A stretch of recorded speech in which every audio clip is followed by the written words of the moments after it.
So, welcome to the session. We are, I think, on the 23rd session of this book. The existence of God is self-evident. We were kind of on page 121, 122, 123. We'll just do a quick revision of the last few pages. With regard to this chapter, the heading of the chapter is the same as Sutra number 43 in the book. So if you look back in the page, you look back on the pages and go to Sutra number 43, yeah, which is around page 73 or 74 or something like that. It is the same as the heading here.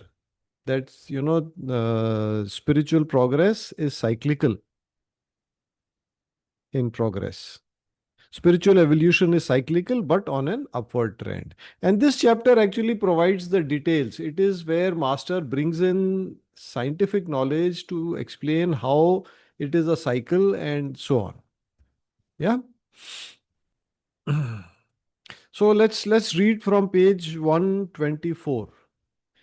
As stated earlier, according to Sri Yukteswar, our sun revolves around a dual star. Therefore, the distance between our sun and the grand center or the center of the galaxy is not constant or is changing. Our sun, so here Master is actually, we read in the previous pages, he has relied upon this book by Sri Yukteswar. And if you remember, we had talked about Sri Yukteswar. He is the Guruji of the author of the autobiography of a yogi, Yoganand, Paramahansa Yoganandji. So his guru is the one who has authored this book called uh, which Master has quoted. It's called The Holy Science. So, okay, let's read further. Our sun is about 30,000 light years from the center of the galaxy. So, we had seen that, the solar system is going around the center of the galaxy, and it takes for that one revolution or one rotation or one completing one circle, it takes about 225 million years, or in Indian terminology, 22.5 crore years it takes for one revolution. Therefore, the change in the distance is very minute. This small change between the distance from our sun and the grand center is sufficient to cause the golden age and the dark age. You know what in the Indian system we call the Satyuga and the Kali Yuga, to cause the rise and fall of civilizations. Just as minute changes in the body, like in the pituitary gland or in the artery of the heart, may drastically affect the condition of the physical body. If you have ever suffered from a hormonal imbalance, pituitary gland small, it's a small gland, and a small change in that can create a lot of problems in the entire body. Or, in the heart, one artery blockage for a few seconds can lead to a heart attack and, serious problems. Let's just quickly look at a diagram which Master has given in the book. I mean, you have it in the book, but let me just put it here. So it's in front of us when we are discussing. So this Master has given in the previous pages. Now, we had discussed this the last time. Yeah, that the earth is going around the earth is going around the sun, but the sun is going around the center of the galaxy, and that takes 225 million years. The earth going around the sun, 1 year. Now these two, or the entire sun system, that means the solar system, is going around another sun. There is our sun, the sun that we see, has a twin. And what Master has told us in the previous pages is that these two suns are going around each other. And when our sun goes around its twin, the earth goes, it just tags along. And when that is happening, for some time, our sun comes closer to the center of the galaxy and then for some time goes further away. Now, what Master has talked about here is that even though this change in distance is minute, but it is sufficient to cause different ages. Yeah. So if you see in this diagram, can you see my pointer? So the sun, our sun, is going around its twin. Now at some place, this diagram comes in here. Now at some times, our sun comes closer to the center of the galaxy. Sometimes it goes further away from the center of the galaxy. Now this distance is not huge as compared to this distance, but still it is enough to cause the different ages, to what master says, to cause the rise and fall of civilizations. When the sun reached the point, I'm reading further, when the sun reached the point in its orbit which is farthest from the grand center meaning the center of the galaxy, the galactic center, the intellectual power of man was so diminished that it could no longer comprehend anything beyond the gross material of creation. So our solar system is further away, the spiritual energy coming in from here reduces to an extent where our intellect diminishes. Why? Because we are not getting enough energy. You see, all the energy we get comes from outside. We get it from the sun. Our sun gets it from the galactic center. So that reduces sufficiently that our intellect, our buddhi, our ability to absorb spiritual energy, into higher mental energies and so on, that reduces. So we get limited to gross physicality only. When the sun reaches the point in its orbit which is nearest to the grand center, somewhere here, the human intellect can comprehend all, even God the Spirit, beyond this visible world. So that is where the difference, this energy coming from here, the difference it makes, that is how we are able to experience it. The highest point of the golden age or the spiritual age, or what we will call the Satyug, occurs when the sun is nearest the center of the galaxy, nearest to the galactic logos or the galactic parabrahman. So we've seen that is this point. The lowest point of the dark age occurs when the sun is farthest away from the center of the galaxy, farthest from the galactic logos or the galactic parabrahma. Right? So golden age is what we know as Satyuga, and dark age what we know as Kali Yuga. You see, now you have to understand, it's like it's the principles of pranic healing. We've learned divine healing. Now, when you see, even yourself, you must have experienced, you sit near somebody who has a powerful aura, and you find that your energy body starts responding, even subconsciously. You are not wanting it to respond. You may not command it to respond, but it responds automatically. So, when there is greater divine energy, it's like divine healing. There is greater spiritual energy and it activates the chakras, especially the upper chakras. Now, when we say upper chakras, the ajna, the forehead, the crown, especially. So, what is the effect on us? Our intellect, our buddhi, our intuition, our ability to understand, comprehend more abstract matters, all more difficult truths, because our mental capacity is going up, our mental power is going up, mental energy is increasing. Okay, let's read more. I think Master himself explains this beautifully. So let me stop the sharing. This is similar to the relationship of the spiritual guru, main spiritual teacher, and his disciple. When the disciple is physically near the Sadguru, the disciple's spiritual cord and chakras become much bigger. The mind of the disciple becomes clear and understanding abstruse. Abstruse word means complex, abstract, hard to understand. So understanding abstruse subjects becomes easy. Achieving a high degree of spiritual oneness and illumination becomes much easier. When the disciple is nearest the Sadguru, this corresponds to the golden age or Satyug.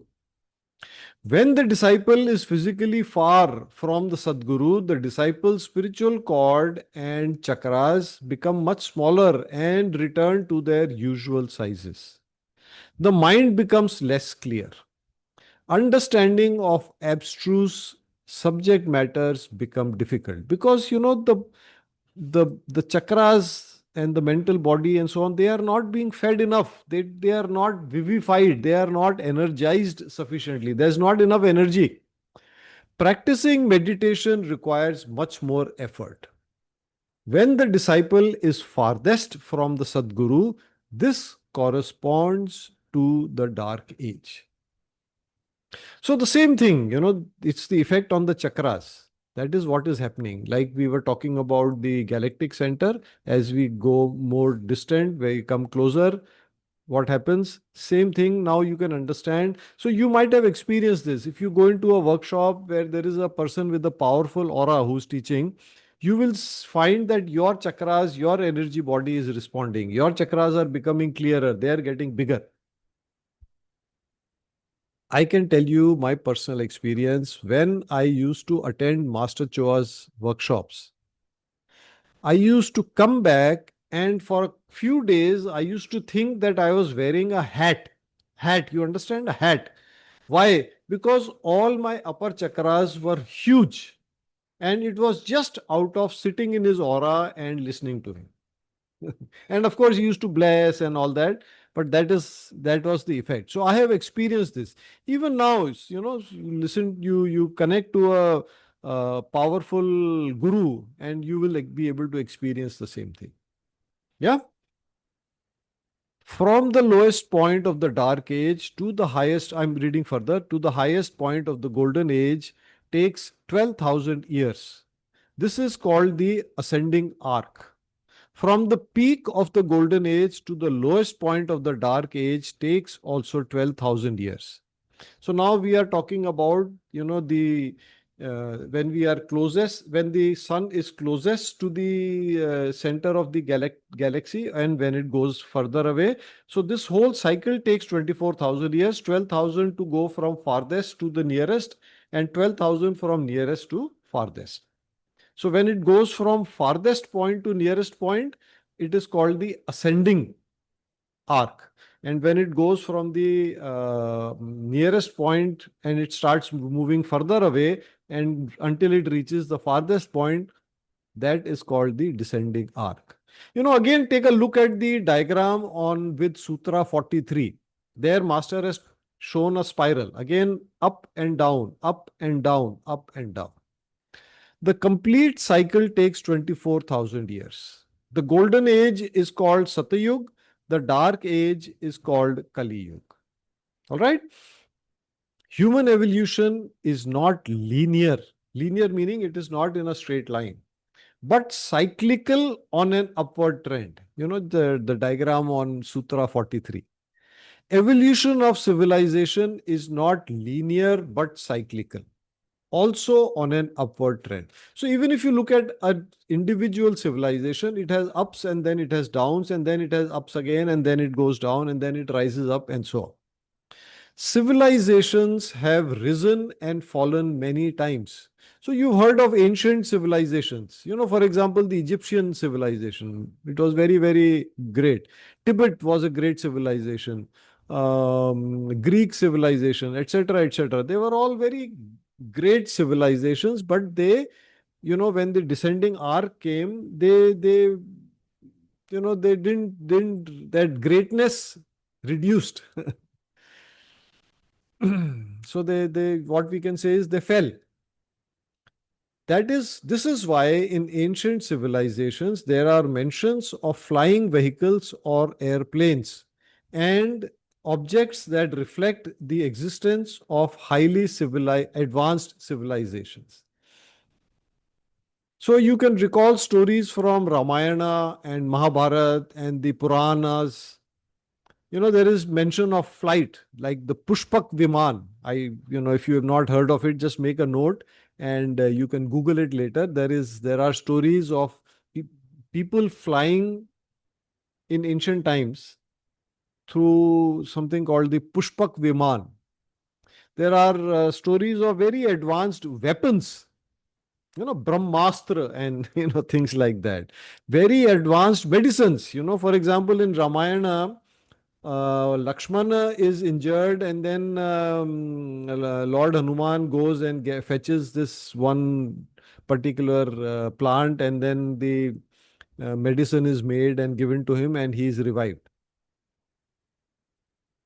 So what now we can see, you see, when we used to, at least I can say for myself, when I used to read these stories, they used to seem very mystical. They used to seem, made up.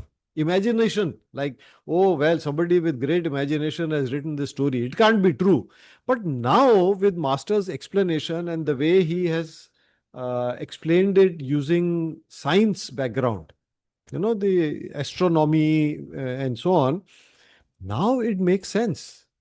It no longer seems imaginary. Now you can think, yes, it is possible. It seems very logical, very rational. Yes or no? What do you think? Because at least to me, it was a great revelation that, oh, yes, it is certainly now it from the realm of imagination, it comes into the realm of, yes, possibility, definitely possible. The way Master has explained it. Now it doesn't seem to be, just an imaginary thing. Okay, let's read on. Yugas and the Zodiac. According to Sri Yukteswar, this great zodiac cycle has a duration of 24,000 years and corresponds to the 12 zodiac signs. You are aware, if you are somewhat familiar or aware of horoscopes and so on, there are these 12 zodiac signs, um, about 2 months each. I'm sorry, 1 month each, and they cover the entire 12 months of a year. And they are related to the stars of the zodiac is also a astronomical object, and there are these different stars and so on and so forth. Honestly, I am not very familiar with that, except that I know, yes, there is the zodiac is there. Yeah, just a moment. Mm. Okay. Therefore, so now what Master is saying is that this cycle of 24,000 years, from the peak of Satyug to the depth of Kalyug to again to the peak of Satyug, that takes 24,000 years, and that also corresponds to the 12 zodiac signs. Each sign is about 2,000 years. The influence of each zodiac sign lasts for about 2,000 years.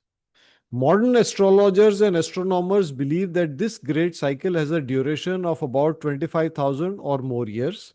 The exact number of years is still subject to much debate.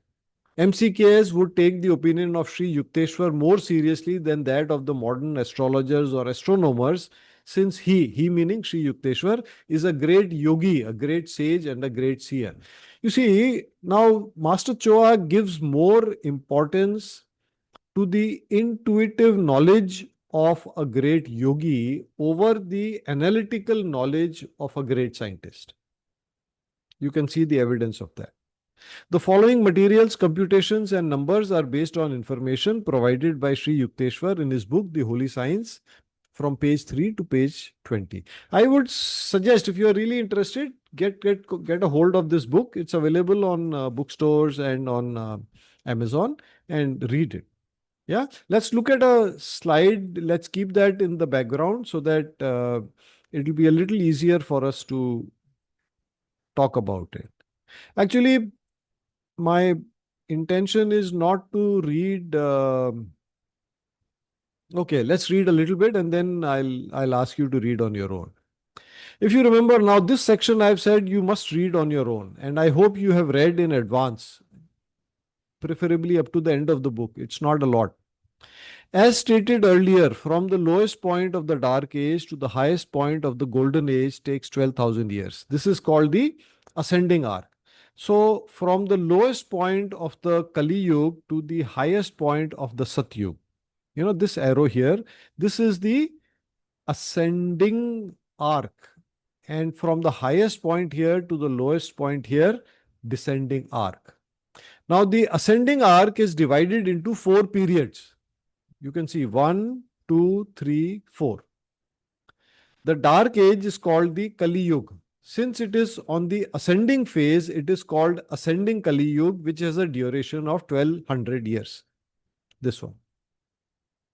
The initial ascending age, which corresponds to the lower mental ascending age, is called the ascending Dwapar Yuga. So, after when Kali Yuga ends, the next age is called the Dwapar Yuga. It is also known as the lower mental age, because this is where the humanity will see that it is much easier to develop your lower mental body. You remember, you understand lower mental and upper mental, higher mental. Lower mental is more to do with concrete thinking, analytical thinking. Higher mental is more to do with abstract thinking. It has a duration of 2400 years. This period will have a duration of 2400 years. Then the ascending higher mental age is called the ascending Treta. Yeah. So this is here. And then will come the ascending Sati Yuga. Now this entire period is 9600 years. 9600 years. So this is 4800 years. This is 4800 years. And then again the descent will begin.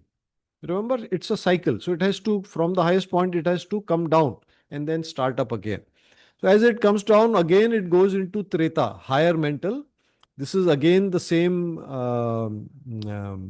36. So this and this together is 7200 years. This is 3600 years. This is 3600 years. All right. And then again it will come to Dwapar. This is 2400 years. This is 2400 years. And then to Kali Yuga, 1200, 1200. Yeah.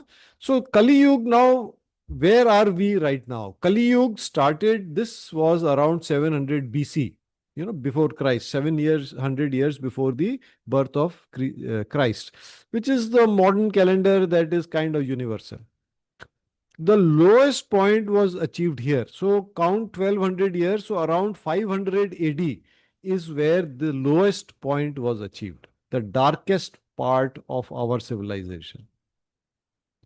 And then it started rising, and around 1700 AD, which is about 300 years or 325 years ago approximately, is when the Dwapar, this Kali Yuga started ending and the Dwapar started beginning. Now note, from Kali Yuga to Dwapar, or from any one Yug to another Yug, it is not a sharp line. I mean, in this diagram, it may seem like that, but it is usually a period of transition. So right now, you can say kind of we are in transitory phase. Kali Yuga is on its way out and Dwapar Yuga is setting in. Now you can see, so Dwapar Yuga approximately 1700 AD. Now if you study history or if you look at history, you will find that around then, all over the world, the age of enlightenment started coming. Reforms started happening. Before that, people were very ritualistic, very barbaric.